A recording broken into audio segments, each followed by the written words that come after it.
Hey guys, and welcome back to Okami. Oh, the Dragon Palace looks rad as shit, mate. Goddamn. Oh, I know, it's freaking beautiful. Although, actually, it should sort of look relatively familiar, actually. Because even though all the textures are completely different... Hang on, is it the Seon City, like, palace and whatnot? No, it's basically the same building as Sasa Sanctuary. Oh, okay. And when we go inside, you will see just how similar the areas are, because, like, seriously, I mean, basically the reason that they did it was to save on space, because, like, why on earth would you build a brand new location when you can just reuse the old one? And because it looks so different in terms of the aesthetic, it feels completely different to Sasa Sanctuary. So they really do get away with it here. And it's only once you have the thing in your head saying, someone has said, this is basically just Sasa Sanctuary with a different coat of paint, where you just go, oh yeah, bloody hell, it is. I can't believe we got a part of the Okami playthrough where Richie red-pilled the entire audience on fucking building architecture in Okami. Trust me, I'm sure I could do far worse. I mean, you have done far worse. You're just giving away the game's secrets, and yeah, I'm seeing it already. Yeah. Even the inside is identical. But that is fine, because it's fun, I like the area, it's glorious. I love the colour palette so far. It's stunning. Like, I love the Dragon Palace. And we are ultimately going to reach Otohime. And she is a very important character, well, very important character in Urashima Taro's story. So you know Urashima, the fat guy in the barrel that we helped out? Yes, yeah. Oh my god, yeah. Seeing it. I can't unsee it. So Otohime is the princess of the Undersea Palace in that story. So it all links together there. And I still can't fully go into what happens, but basically the turtle that Urashima Taro rescues becomes the lovely Princess Otohime. And so Taro stays with Otohime for 3 days. Now, I won't go any further because it will ultimately spoil the end of his story. But when we get there, which will be basically after the end of Act 2 of the game, I believe, because everything's going to happen very quickly from this point onwards. I will go into it all then, because it is a fascinating story, quite heartbreaking, as most Japanese folktales seem to be. Yeah, when it isn't a Japanese folklore tale, melancholy at the very least. I know, they're all super depressing, like people die. Well, that's the main thing. Loads of people die, people end up miserable, people end up having their memories wiped. Japanese people are dark in terms of their thoughts. Yeah. So just remind me, mate, 'cause I must have forgotten this, even though I said in an earlier part I do remember all of the stuff we cover here, but how exactly are we breathing and moving on the water right now? Because we are a goddess. Okay. And there is Dragon Palace magic going on. Okay, right.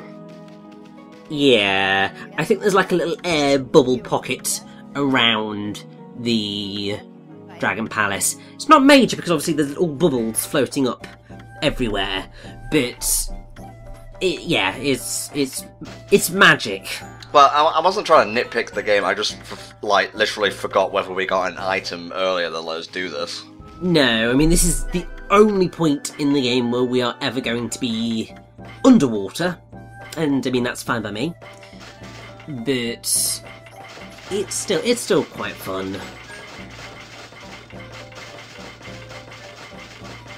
What's some of your favourite underwater sections in gaming, mate? And this goes for the audience as well. Feel free to leave a comment. I mean, I suppose I am quite fond of the underwater segments in Tomb Raider Underworld because they're quite beautiful. Uh-huh.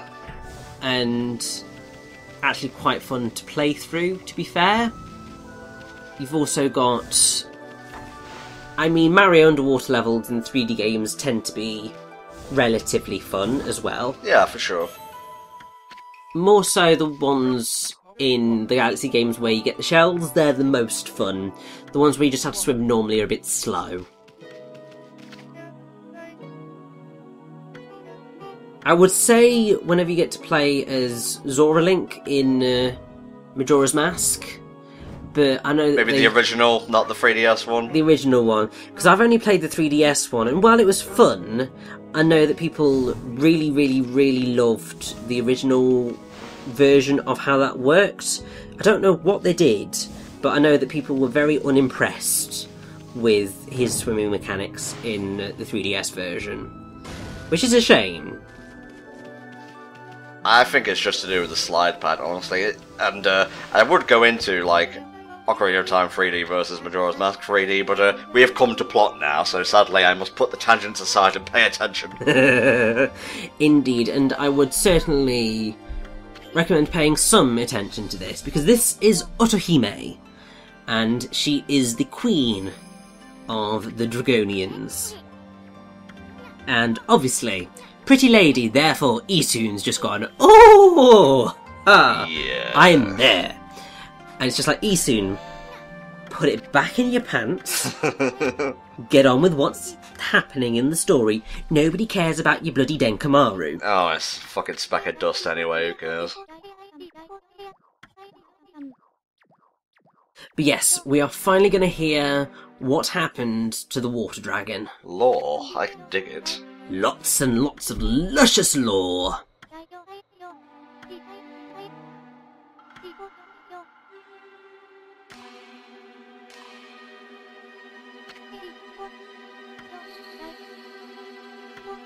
So yes. So it didn't live there originally, it came to the aid of the Dragonians. Indeed it did. I mean, the water dragon is essentially their guardian, in a way. It's their guardian god, effectively. And the Dark Lord, he who shall not be named, obviously. Oh my god, Tom Riddle, jeez. Yes. Came knocking and drove the poor water dragon insane. And that's why he's been going on a rampage. Which is a right old shame, and we're going to have to try and sort that out.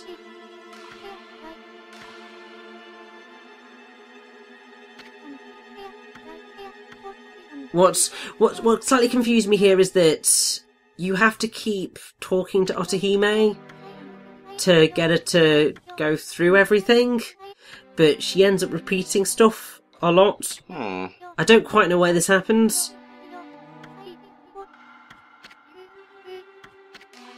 I suppose you have to click no and then talk to her again. I got very confused at this moment in time because I was just like, why won't you tell me new stuff?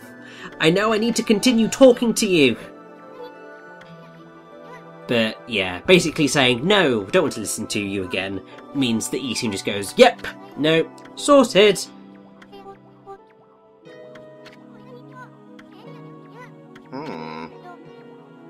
So, are we going to be able to take advantage of the water dragon?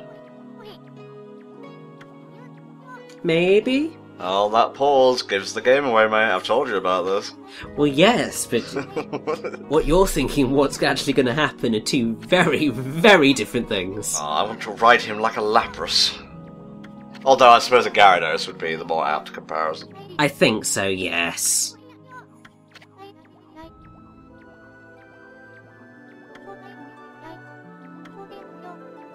You've got a very weird design. It is ultimately based on, I think, a type of fish. Don't know if I've already gone over it. I will do eventually if I haven't already.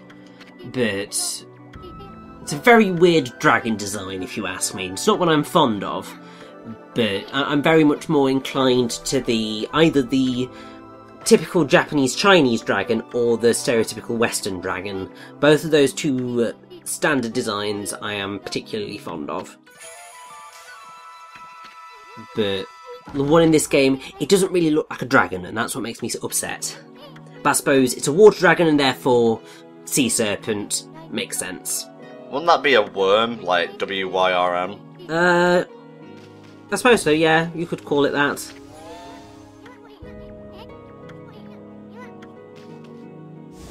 If only J.R.R. Tolkien was here, he'd be able to tell us the difference, but alas, we do LPs without him. Oh. God, it feels like it's been ages since I last read Lord of the Rings. It's because it has been ages. I keep my books by the loo. Yeah, but they're very long books, so it'll be a while before I return to them, I feel. Now, annoyingly, I headed in the wrong direction of where that's the way you need to go. But before we actually progress the plot, I want to go, oh no, that might be the right... I have no idea. Basically, both doors get unlocked by the shell amulet. Which is really frustrating, because I got to that door and just thought, oh! So I went to the wrong door, and then I got to this one and I was just like, wait. Did I go to the right door the first time? Oh, buggery hell. Ultimately, yeah, I did end up going to the right door the first time. It's one of those where it's just like... Richie. What is going on? So we will go to the Water Dragon's garden. Basically, I think at the end of the part, if anything. But we want to come into this area first. A long time ago, I told you that there would be a day where mermaid coins would be completely obsolete. Ah. That day has come. Oh. So, before we do that, we're going to do a little bit of fancy footwork and a bit of fancy restoration, because there's a chest up there and I want to get it.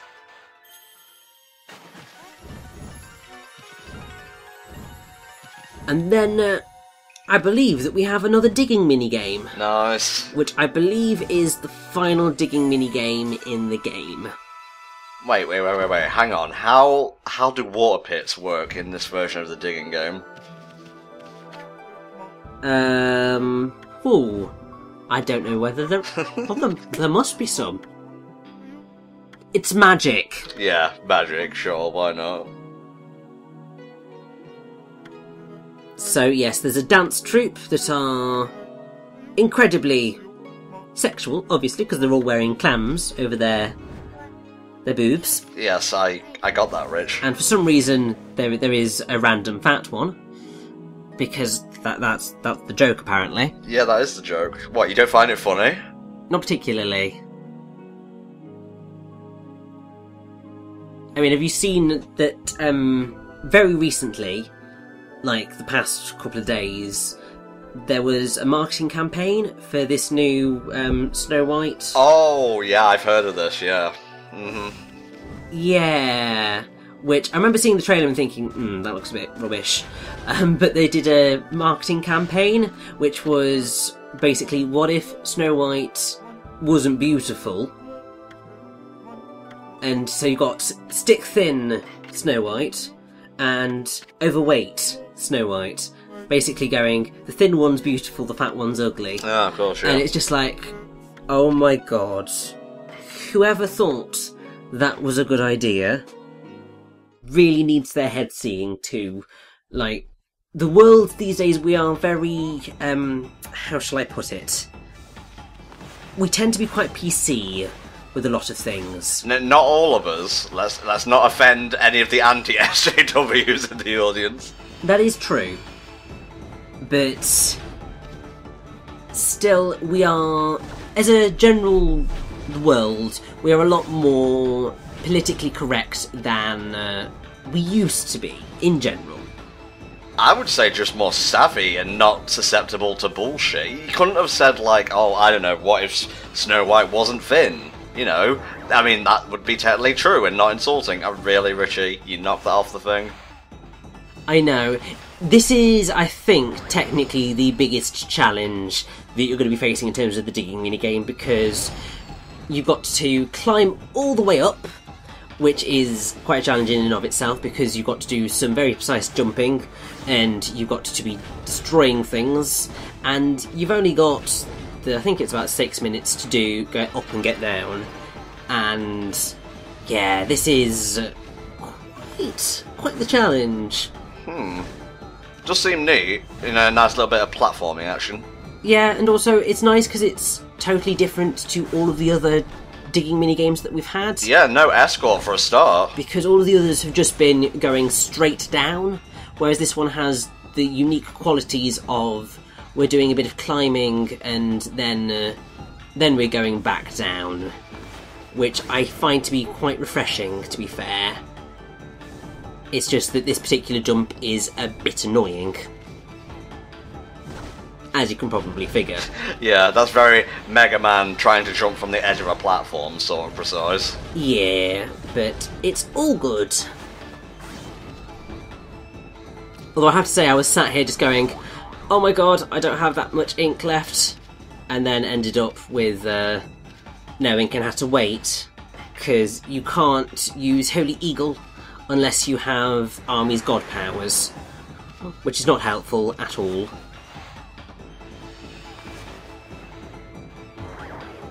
Good on you, you didn't knock it off that time. Well, yes, that's because I realised that when I did the last one, the reason I knocked it off was because I moved, because it's clearly cruel. So it was just like, right, don't move, and hopefully it'll stay put, and it did, thank God. Okay, so now we have an escort, interesting. Yes, so we fell down and we had to dig back up to get to her, and then we've got to dig all the way back down again.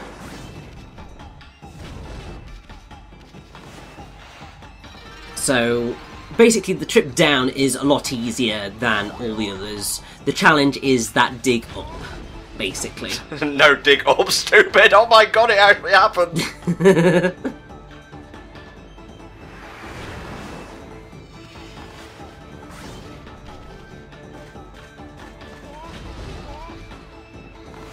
This is just cruel.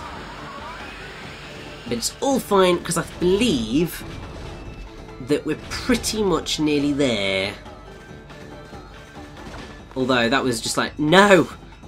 You're not walking into the bleeding spiked brick. Although she's probably going to walk into this one. Well, if you walk into it... Oh, Richie, come on. I got flung into it, that wasn't my fault. God, this is a long one, isn't it? It is very long. It's because it's the last one that you're ever going to face in the game, so they went all out in making this one a challenge. If there's anyone that you're likely going to run out of time on, it is going to be this one, because one, you've got so many of the spiked blocks in your way, which obviously are a pain and will frequently just cut down the amount of time you have left, but also you've got the challenging jumps on the way up, and yeah, so it's a challenge, but it's fine. I made it with 1 minute and 45 seconds to spare, so it's all good. Praise the water dragon. So what did that accomplish exactly? So that brought back their swirly whirly spring. Okay. Which is basically a mermaid spring, because these are basically the mermaids. I know they're dragonians, but they are essentially the mermaids.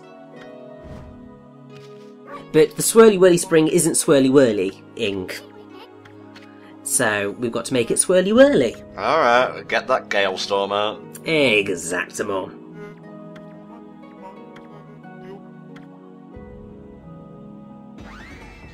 What? Yes. It's crazy. Nice.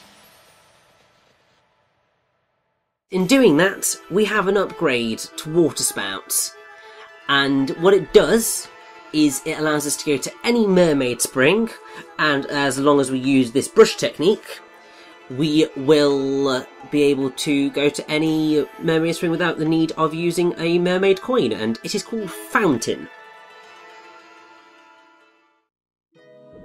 As of now, the mermaid coins are completely obsolete. Well, time to get to selling them. Pretty much, yes.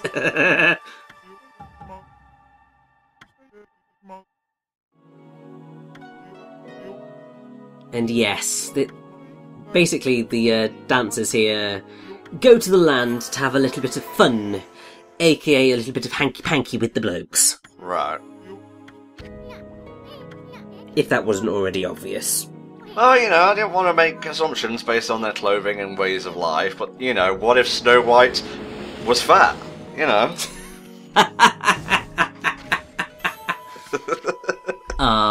On the plus side with that one, they have... On the plus size was that? Is that what you said? Oh. God damn you, Tom. I saw an opportunity, and I took it. Indeed you did.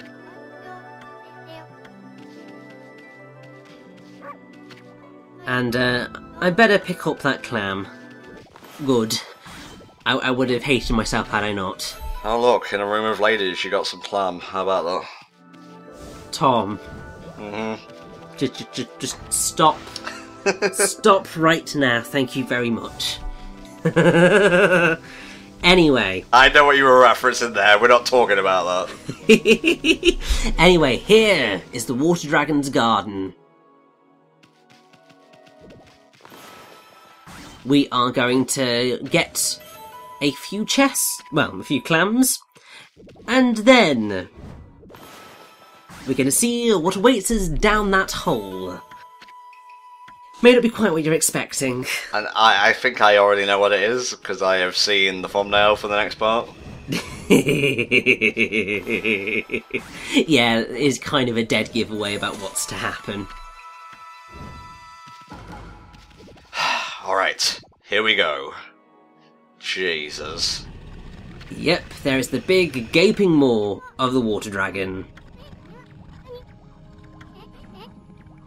There's only one thing to do. There's a big gaping hole here. We made it into the Emperor and out again, so let's jump right on in. Oh, Jesus.